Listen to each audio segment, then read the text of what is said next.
everybody, Realm Builder Guy here, and welcome back to a new episode with the House Rurikid Ozero here in the Duchy, or the Grand Principality of Vepsia in Russia, far northwest of Russia. And as far as where we left off, of course, in the last episode, we survived the murder scheme, or Izyaslav did, created our own cadet branch, and put down a peasant revolt. I'd say there's a lot that happened in the last one. I don't know if we will be that fortunate this time. We have a son, Yaroslav. Great name. Another son in the line. As far as solving the issue of money, I'll be honest, I haven't made a lot of headway there as far as a greater strategy to do it, because we're so deeply in debt and continuously losing money. And the problem is, in the past, we can lawfully imprison him. You will not succeed. Okay. In the past, the issue is, we were able to get money from our head of our faith, but that's just not been happening. Wait, what's this? Dying? If you have a player error, you will continue playing as them. I'm dying? You're on death's doorstep? What's he dying of? Why is he dying?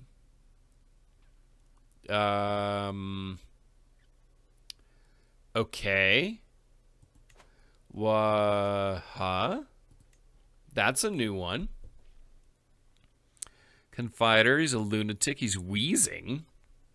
I mean, sure, who isn't wheezing? But not feeling well. I wonder... Severe penalty. I wonder if that's the murder scheme that did work. So he is dying. The good thing is we have plenty of heirs. So again, the wanton desires, stay focused. That's what he does.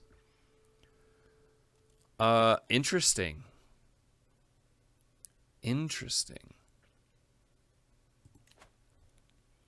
I wonder what he's dying of. He's watchful, more vigilant, not feeling well. It can only be that from when he got that package, the chest of money, that made him not feel well. So, okay, so who's going to take over? Well, let's take a look at him right now. That's Sviatoslav, Rurikid Ozero. He is 14. His claims, of course, are implicit right here in Vepsia. He is, interesting, unlanded, of course. He is betrothed to Gertrude Halfdansdottir, who's Catholic and Norwegian, so that's interesting. Little marriage there. He is rowdy, so good martial and intrigue. He's ambitious, zealous, so he's pious, so he believes in his Orthodox faith, but he's fickle, so stewardship, meh, but that's okay with diplomacy. But he's definitely ambitious and rowdy. So we look at this, he's got a 9 in diplomacy, a 9 in martial, 4 in stewardship, so that's terrible. But he's average in diplomacy and martial at 14. He's poor, so slightly below average in intrigue and learning. It's very, very interesting development here. So being rated. Let's take a look at the other kids. So, of course, we have Yulita, who's married to Count Lukasz of Zarosh, of House Abba. Tidbits from far away. Visiting the local market, a merchant from a faraway land catches my attention. Come closer, my lord. Marvel at treasures never before seen in these lands. Had to watch my back to get these beauties out, I did. Never sleeping with both eyes closed. This merchant might have more to give than marvels from afar. It must be interesting traveling as much as you do. He will tell me what he knows. This should... Okay, well, I'm not buying anything. So, yeah, tell me more. And spent... spent 75 prestige. All right. But at the end of the day, he is dying. But we're going to take a look at the kids. Malfrida, she is not betrothed. So let's see what we can do here. Alliance. She is 10. Kanish-Redatsk. So those are all Rurikids. Swedish. Cousin.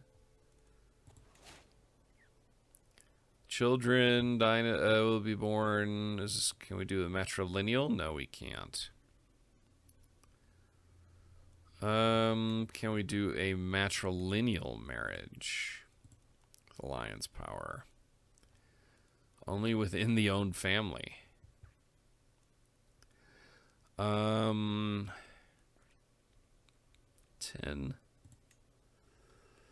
So there's a chance of being inbred. You know what? Keep family together, you know. Alliance formed with Count Alexei Yaroslavl. Great. Available perk. So we have unlocked the seducer one. So he is now... Izyaslav is a seducer. He's an insane seducer. The kind of seducer everybody wants, right? Okay. So there's David. Now we have Yaroslavl. What kind of alliance can we gain here? Hungarian, Polish, Topolsk. Your granddaughter. Yeah, well, not gonna do that. Rebe, Scaly. Ooh. Dwarf. Russian, scaly as well. What's with all these scaly people? Here's one, Hungarian, county, and pretty. And he has died, Grand Prince Izyaslav, after 17 horrible years. Has died at the age of 46. Grand Prince Izyaslav of Vepsia has found peace in Christ's embrace at 46 years of age. He died of asphyxiation during a violent coughing attack. Cursed with a disturbed mind, he was known throughout his lands as a raving lunatic. Grand Prince Sviatoslav ascends to the throne, having mastered many skills he is sure to be admired by his subjects. All right, so there we have it. But we were in the middle of this. Alliance power. Where is the Hungarian? Where's the pretty Hungarian?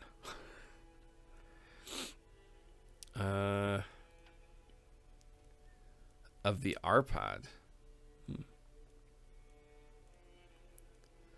Huh, can't find it now.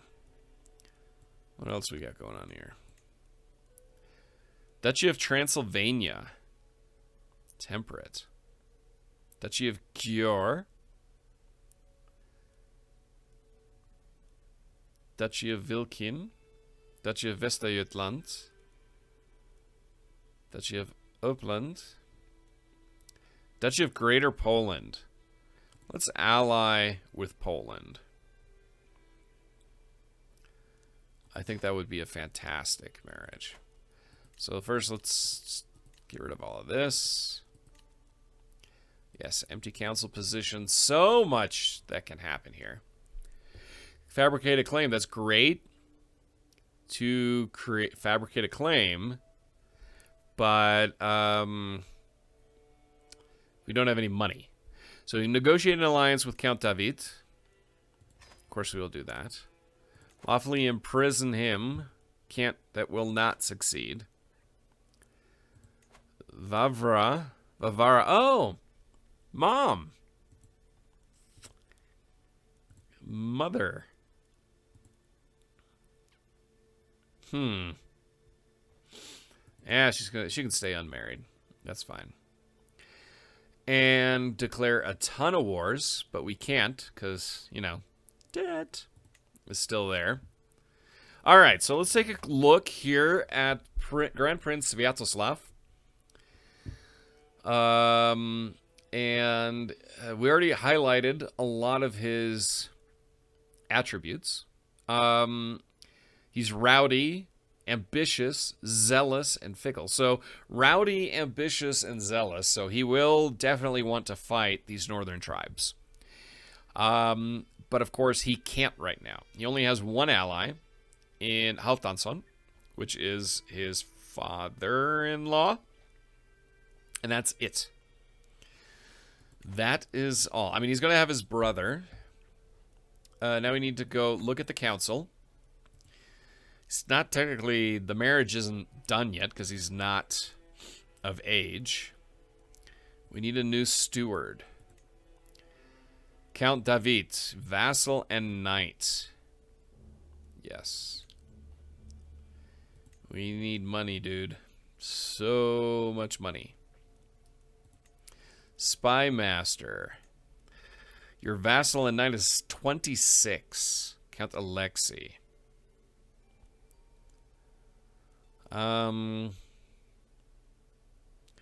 Let's see who we can do here for chancellor. Igor. We'll put. No, wait. What we're gonna do here instead is we're not gonna use the guy who hates us, but our uncle. I'm gonna reassign him, and then as a new chancellor, we'll put in Igor. Didn't really have a good chancellor anyway.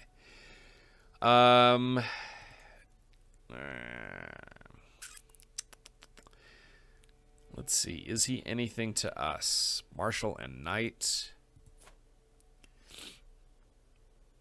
Rational back guard. Vladislav the gardener. Oh, he's the giant. That's kind of awesome. We will put in Ilya as the new marshal. And there we have it. So, we had Sviatopolk. Now, the alliance formed with Greater Poland. That's a very important one. And with our younger brother. So now if we look at the alliances, we've got some pretty good alliances. So, Grand Prince Sviatoslav is a man. With the help of Sviatopolk, I finally concluded my studies in the art of intrigue. I'm disappointed in my results, as I really think I could have done better. As I take my first steps into adulthood, I find myself reminiscing about some of the people who have made an impact on the man I've become. The friendship I shared with Malfrida meant a lot to me when we were both young, and to still have her by my side means a lot. So he's no longer rowdy. Okay, but we will get the marriage done. Perfect. And a lifestyle. A lifestyle he can choose. So, he's naturally inclined towards diplomacy, martial, and intrigue. He's a flamboyant trickster, kind of like his father, ambitious and zealous. Definitely not interested in being a steward. Because of your intrigue education, you gain 20% more experience in this lifestyle. So I'd say we're going to let the dice decide this one. I think it's going to be weighted. So it definitely won't be stewardship. So it'll be a 1 and a 2 for diplomacy, 3 for martial, 4 and 5 for intrigue, and 6 for learning. If I can remember that. It is a 5, so that's 1, 2, 3, 4, 5. So it is intrigue. So we're going to go down that one. And schemer. Let's be a schemer. There we go. So the lifestyle is chosen. It's going to be all about the schemes. Other than that, there is not a lot we can do. I mean, fabricating a claim is all good, but look at this. We're almost debt-free. Almost debt-free. The debt, for some reason, got wiped. Let's see what we can do. Uncle was slain in battle. Wedding celebration. Of course, I will collect it, get the money, and there we are. We are finally out of debt. Finally. We have unraised men-at-arms. It's costing us a ton of money. But the fact that we're no longer in debt is a huge deal. We can now declare wars. We can do things again. But we're losing money at a rapid rate just because our income is not there. That's our big issue right now. Our men-at-arms are costing us a lot of money. A lot of money. And so I feel like we need to start decreasing our military size so that we can save some money. Our light horsemen are costing us a ton of money. So we're going to reduce that. I mean, I hate to do this, but we need to start saving money. We're still going to be losing money. We can destroy a regiment. But we can't destroy enough regiments to make up for the money. But that does alleviate some of that. I mean, of course, now our military strength is down. There's no doubt about that. You know, I feel like we need to just reconsolidate financially. We look at this, we've got 583 in levies. We can get up to about 1,000 men. Financially, we just need to get into a better position. So, I think we're going to disband our light horsemen and the armored footmen and the bowmen. I mean, oof. Oof. We just need to do this. We need to gain more money. And that's the only way we can do it right now, is to get... We're out of debt. But we needed to do that. All right. So now, if we look at... We can declare wars. We can fabricate claims. Yeah. Powerful vassal... Not endorsed by bishop. Sway. Start the scheme and make him like us. Then maybe we can start getting money from the head of church. I would, you know, creating the duchy here would be a key one. If we can get to 250 and create another duchy title, then we are slowly but surely working our way towards creating an own independent kingdom. And I believe, given his ambition and his age for Prince Sviatoslav, that is what he wants. I mean, he's ambitious. He's zealous. So the goal of creating an own kingdom is going to be his life ambition. That's the decision I'm making right now, is Grand Prince Sviatoslav wants to create his own kingdom. Now, to do that, he needs more duchies. If we go to decisions, found a new kingdom. So it needs to become illustrious. So through getting the fame to become illustrious, we still have a long way to go. Because obviously, the prestige, went down because he doesn't have any renown. So that means fighting some wars. Hold 3 or more duchies. So we can maybe get that second duchy. In a realm size of 30 or more counties. So this is... focusing on these, you know, fighting wars to add another duchy, looking at Novgorod as a natural one and adding more and more counties. that's kind of going to be the goal here with Sviatoslav. And maybe he can become Sviatoslav the Great of the Rurikid Belo-Ozero house and the Rurikid dynasty overall. He's got some good alliances. Greater Poland's very, very strong. He's got his brother. So the alliances bring in just under 3,500 soldiers, and that's huge. That can really help if we decide to turn on Novgorod or Opolye or Nizhny Novgorod or even the northern tribes. That's another one. Try to regain some of the land lost to the father. They've got 1,400 mercenaries. These guys, that's just a big army. Is in a war. This is one that we could go after. This is one. He doesn't have any alliances. He's already at war. He's losing that war. He's inferior militarily. This is one to possibly target for the first northern expansion. These guys have huge ally military strength. So I think Kargopolit is a natural one to go after, and we will save that whole mission for the next one. So Iziaslav was a difficult one. It was one of the more difficult rulers to try to navigate in CK1 or CK2 for me.